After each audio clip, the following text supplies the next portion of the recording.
Welcome back to Airecon 24. I'm here with Rob, the new marketing manager for Hachette Boardgames. Yes, indeed. Here again, Airecon. Yep. It's starting to become very, very familiar territory for you guys. Oh, yes. Less familiar for you because you're a month in now? I'm a month into the role, but I know the board gaming space very, very well. So this is it's exciting to be here exhibiting with Hachette. Yeah. Perfect. And as always, there's some hot games that you guys bring. Yes. There's some future hotness that we're going to get onto a little bit later. Oh, yeah. So let's start with where you was this morning. Okay, as of this morning, I've been demoing brand new game, Far Away.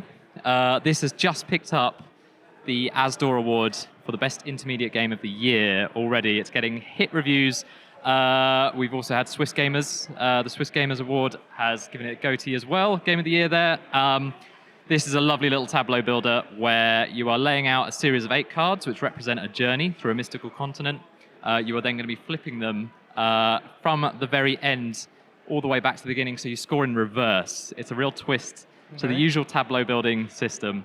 But yeah, this one's had a lot of buzz. We've sold out of this one in a mere 5, maybe 10 minutes. I was halfway through the first demo I was running and someone came over and whispered in my ear, "We've sold out." So, and I've just done a tournament of it as well. And sadly, all these people who played it and loved it are now unable to buy copies, but we will have it coming to retail in a couple of weeks. So very excited for that. Yeah, and that's always good. I know you guys do some sort of special releases for this, like today, Yes. but you're always back in stock, back in everywhere, and obviously back into your friendly local game store as well. That's it. Yeah. We're always looking out for FLGS as well as anyone who wants our games. One of the great things about what we have as our range, we've got everything from games that fit in, obviously FLGS and bigger game stores, but also we've got even garden centres as well. Take some of the titles we have, like Catamino and things like that. So, yes, and I've started to see, so particularly like on the abstract side of it as well, you guys have picked up some unusual places that you wouldn't normally see. So maybe more toy shops than hobbyist game stores and that sort of thing. I mean, it's a focus for us at the moment. You know, we've just been going through a big brand strategy reworking in terms of what we're looking at, and one of the things that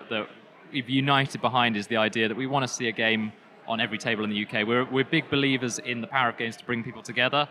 I found some interesting government stats that found that somewhere around 45% of the UK regularly experiences loneliness, and for us, one of the things that we feel games can do is help connect people in that way, get people around the table connecting with one another and playing games, and hopefully do a little bit to assuage those feelings of loneliness. So yeah, and that's everything that we're about. We're all about the community. It's about these people that you're playing with. It's getting around the table, having that fondness of the people that you're there with, more or less, and just building out from there. So, which is great to hear. Yeah. Still on the cards. Still very much on the cards. Yeah. Okay. So we've had a very quick look at Far Away. We're going to probably take some B-roll that we're cutting through that. What's up next? What do you want to show us next? So next up, I will show you guys the new edition of Cyclades, which is landing in the UK in July. Cool. So now we are in the very well decorated Cyclades Legendary Edition. Yeah, in case you can't tell. Yeah, just in case.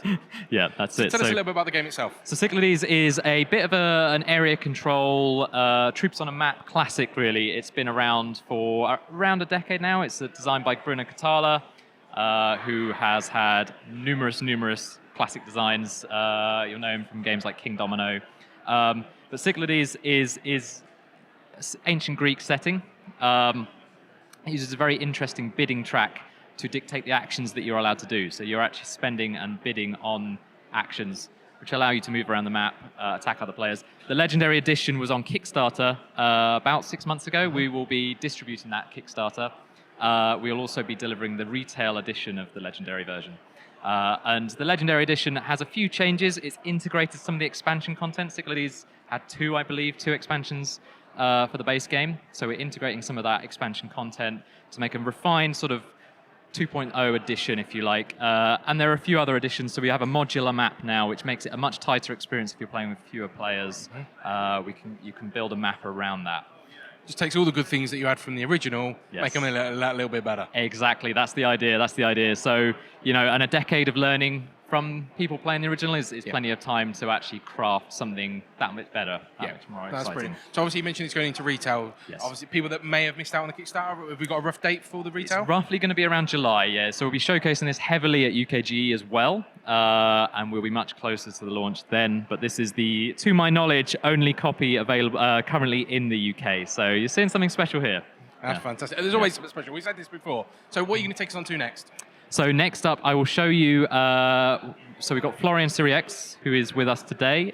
He's often with us here on the Hachette stands. I'm going to show you his new game, which launched late last year, which you guys won't have seen yet. Okay, so we're obviously going to talk about a designer artist you work with quite a lot. Yes. Yeah. Tell us a little about Florian. So Florian Siriex, he is the designer of this wonderful display of games. We got. Well, let's start with After Us, which was a big hit of last year. Stomp the Plank, which has become a cult mega hit, a game that is targeted to children and has actually become the game for the kid-alt market. And yeah, very, very simple dexterity push your luck combination. It's just a lot of fun, laugh out loud fun. And we've got a brand new game from Florian as well, Art Project. So Art Project launched at the end of last year. It's a co-op game, sort of in the vein of something like Pandemic, where you are controlling your own figures, but also making joint decisions over how to progress. The game is set around an evil corporation called the White Hand that have basically stolen all of the world's major works of art. And when it comes to art as well, this is a game that has been illustrated by Vincent Dutrait. You can see this is a stunning looking box already. But yeah, this has become one of our top sort of mid-weight co-op games already. So yeah. Perfect. So obviously, with one of the things to come back to After Us, we've got this lovely alt art cover that's a little bit more UK centric as well. Yes. Again, Vincent art as well. Another Vincent Dutrait art piece. Yeah. So we got these specially made just for the UK with Big Ben. The copies that are, this is a game. Florian is from France himself. That's where the game was originally published. But the American edition as well has the Eiffel Tower, as does every other edition in the world. So if you're in the UK, you're getting a collector's piece here with a Big Ben edition. Yeah. Perfect. So obviously, Hachette is known for some of their more variety of games, and the family games have been obviously a big thing. Obviously, we've got some abstract stuff in there as well, but obviously leaning towards more the family-friendly stuff, and actually more stuff that kids can take on themselves. Yep. So what have we got here? So, family range is something we're really, really proud of. So, some of you may have heard of My First Adventure. It's a series of books. Kind of, best way I can put these is they're almost like a really early introduction to role-playing.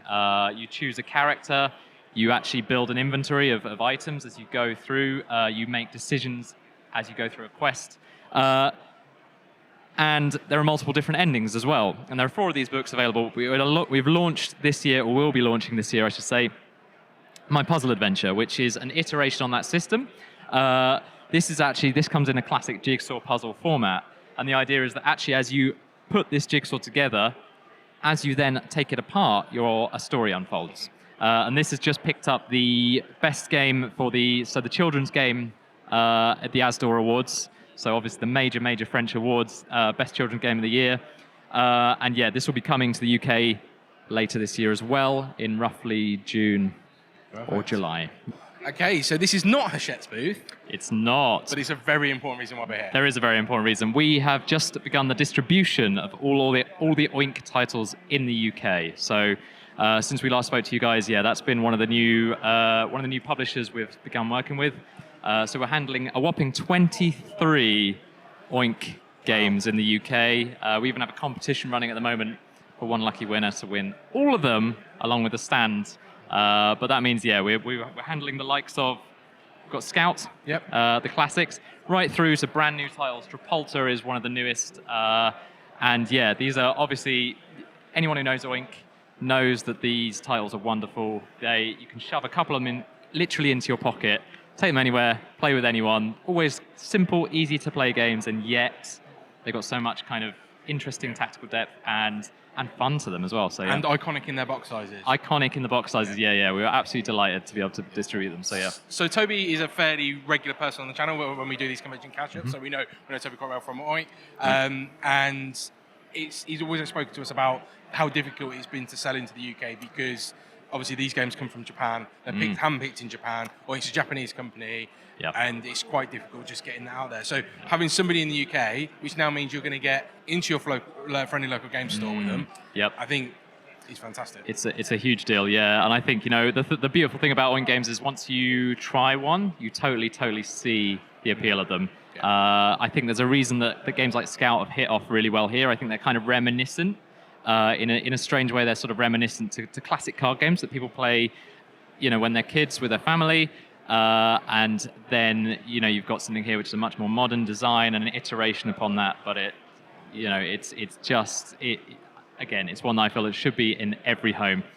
Yeah, at least one of them, at least. Yeah. So, obviously, there's this massive line that's coming there. I assume at some point there's going to be plans to pick up a few of the other lines with all the future titles that they'll be bringing. Obviously, having conversations about that. So. Yeah, exactly. So we've got, as I say, 23 at the moment. We've got 2 more Oink titles yet to be announced that will be launching this year. And yes, we've launched 3, maybe 4 already. Whale to Look earlier in the year.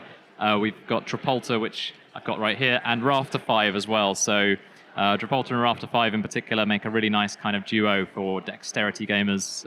Rafter 5 is kind of a stacking game, and it's probably, I think, the smallest stacking game in existence. And Trapolta is a particularly funny, ridiculous game. It's the world's first palm muscle game, which involves you holding strange-shaped objects and trying to drop them from your hand without necessarily looking at your hand. And dropping strange objects. It's a lot harder than it sounds. It looks like it's going to be quite amusing to actually try it out. I think in the times I've played it, it has been one of the loudest laugh out loud games that I've experienced in some time. So yeah. Right. So we said about something that's very special. Now we've mentioned abstract games a few times throughout the video. Corridor is one of the more successful. I know Mehmet, one of our friends, picked this up already today. So that's quite popular. We make some large versions of these as well, so they're out there. Indeed, yeah. But that's not really why we're here, is it? It's not quite why we're here. Yeah. There are lots. Behind us at the moment as well. Yeah, I don't know if you guys have heard of this. There's this like arcade character called Pac-Man. Yeah. Yes. So Pac-Man is of course the most popular arcade character of all time, and we are launching later this year a Pac-Man edition of Corridor. So this is basically you are able to play the traditional Corridor with this game, which is a 1v1 head-to-head kind of abstract battle whereby both players need to reach the opposite side of the board. You can wall people off with the walls that you'll be able to see on some of the artwork here. But it also has a new Pac-Man mode, which is a 4 versus 1 mode, whereby one player is playing as Pac-Man, trying to eat the pellets that Pac-Man has to chase after, whilst the other 4 players are controlling the ghosts who need to hunt Pac-Man down and catch him. Pac-Man has 3 lives, much like the game. If Pac-Man is hit by the ghost 3 times, eliminated. But if Pac-Man manages to eat the pellets, then Pac-Man wins. Okay.